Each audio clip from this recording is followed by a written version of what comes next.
Spring cleaning is something I absolutely love when it's done. We're all busy with long to-do lists. There's a limited amount of time and energy that can be committed to spring cleaning. I try to take what I think is a practical approach. I'm pretty tidy and already stick to a regular cleaning routine, so I don't go through each room with an exhaustive checklist. I prioritize. I make a list of what's annoying me the most or needs the most attention. I also try to include jobs that I usually avoid, like maybe baseboards. And I give myself time. Spring cleaning doesn't need to be done all in one day or all at once. Schedule tasks, spread it out over time, and be realistic. Don't overwhelm yourself. Hire people if you can. For example, I clean my windows from the inside, but have hired cleaners to do the outsides. If there's maintenance that you ignored for a while because it's the worst task ever, put that at the top of your list. And when you've finally done it, reward yourself. A trip to HomeSense with a latte, or binge a couple of episodes of your favorite show or YouTube channel. If we could bribe children, why can't we bribe ourselves? Spring is a great time to check your fridge, freezer, and pantry for expired food. I'm not neurotic about expiry dates, but I will draw a line at 3-year-old salad dressing. Yeah, I once found like 3 bottles of 3-year-old salad dressing in my pantry. How does that happen?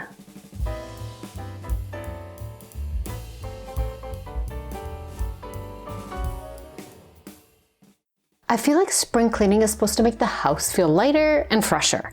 That's why I purge and donate. And it's our social responsibility to keep the thrift stores stocked for each other.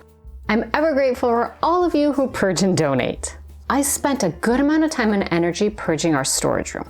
There were so many things that I know that I'll never use. I packed my trunk full and did a drop-off, and it randomly snowed that day. Didn't feel much like spring cleaning at that point, but I still have enough for 2 more trips. Being practical with my time and energy, I didn't do much purging in the closets.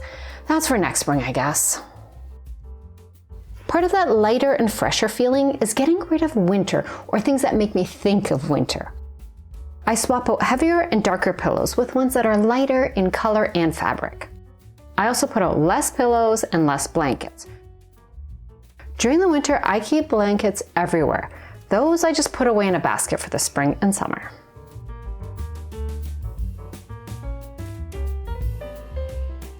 I try to get a head start on my yard work. Spring doesn't come early in Canada, so if we get a nice-ish day, I try to make the best of it and tackle small tasks like cleaning up the landscaping. And it helps things look a little less dead. Lastly, I add spring, like swapping out candles for greenery.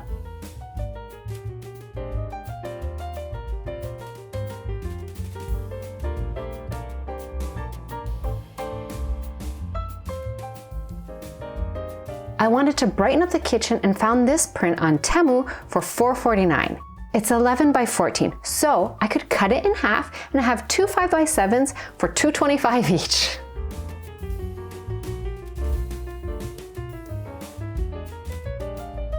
The print pulls colors from my kitchen but also adds a touch of the outdoors. And I thought the faux potted plant was a cute accent that I could carry into the summer.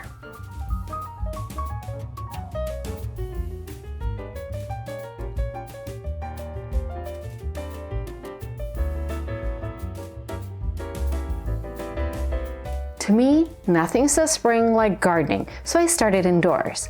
Here I planted 3 types of peppers: candy cane, shishito, and Scotch bonnet. Once they're big enough to transplant, I'll grow greens and lettuces. Speaking of gardening, it's time to pull out the planters and get ready to hit up the garden centers. Spring just has all the fun things.